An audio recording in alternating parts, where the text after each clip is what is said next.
జై బగలముఖి దేవ్యే నమః. ఓం హ్రీం బగలాముఖీం సర్వదుష్టానాం వాచం ముఖం పదం స్తంభయ జిహ్వాం కీరయ బుద్ధిం వినాశయ హ్రీం ఓం స్వాహ. బగలముఖి మాతాకి. ఉదయం నుండి చాలామంది సన్నిహితులు ఫోన్ చేస్తూ ఉన్నారు. స్వామి, నిన్న సమంత వివాహం జరిగింది.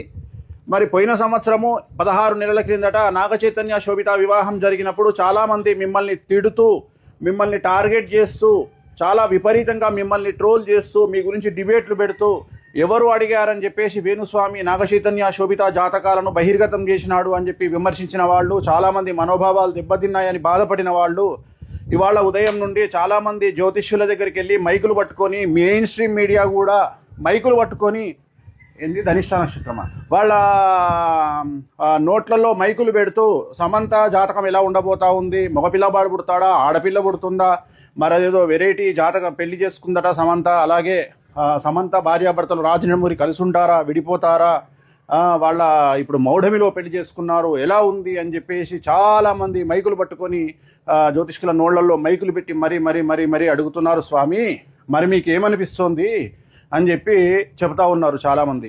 సో చాలామంది అడిగినప్పుడు జ్యోతిష్కులు ఏం చేస్తారు, అడిగారు కాబట్టి చెప్తారు. అంటే వాళ్ళు ఏం క్వశ్చన్ అడుగుతున్నారు నన్ను అంటే, మరి ఇప్పుడు సమంత అడిగిందా, రాజనమూరి అడిగాడా, మరి వీళ్ళు ఎందుకు వెళ్ళి మైకులు పెట్టి జ్యోతిష్కుల దగ్గరికి వెళ్ళి జాతకాలు చెప్పమని అడుగుతున్నారు స్వామి, మీరేమైనా దీని మీద స్పందిస్తారా అని పొద్దున్న నుండి ఫోన్లు చేస్తూ ఉన్నారు. అమ్మ, నేను 3 రోజుల నుండి ఇవాళ మనకు మంగళవారము, ఆది సోమ మంగళవారం, ఈ 3 రోజుల పాటు నేను ఇప్పుడు రిలీజ్ కాబోయే ఒక చాలా పెద్ద సినిమాకు సంబంధించి సూపర్ హిట్ కావాలి అని చెప్పేసి ఒక చాలా పెద్ద ప్రొడ్యూసరు, డైరెక్టర్కు సంబంధించినటువంటి సినిమా పూజ నిమిత్తము బగలాముఖి కార్యక్రమాన్ని ఇప్పుడే నిర్వహించినాము. సో నాకు వీటి పట్టింపులు ఏమీ లేవు.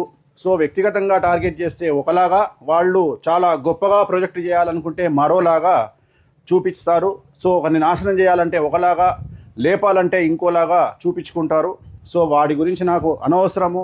నా పనులు నేను చేస్తూ వెళ్ళిపోతుంటాను. ఆ తిరుమల వెంకటేశ్వర స్వామి వారు, అలాగే ఆ కామాఖ్య అమ్మవారు, బగలాముఖి చిన్నమస్తా అమ్మవార్లు, సో నాకు ఏ విధంగా నన్ను సేవ్ చేసుకోవాలి అనేది ఆ అమ్మవార్లకే వదిలేసి నా ప్రయాణాన్ని నేను ముందుకు కొనసాగిస్తూ ఉంటాను. ఓం బగలాముఖి దేవ్యే నమః. నెక్స్ట్ చిన్నమస్తా కార్యక్రమం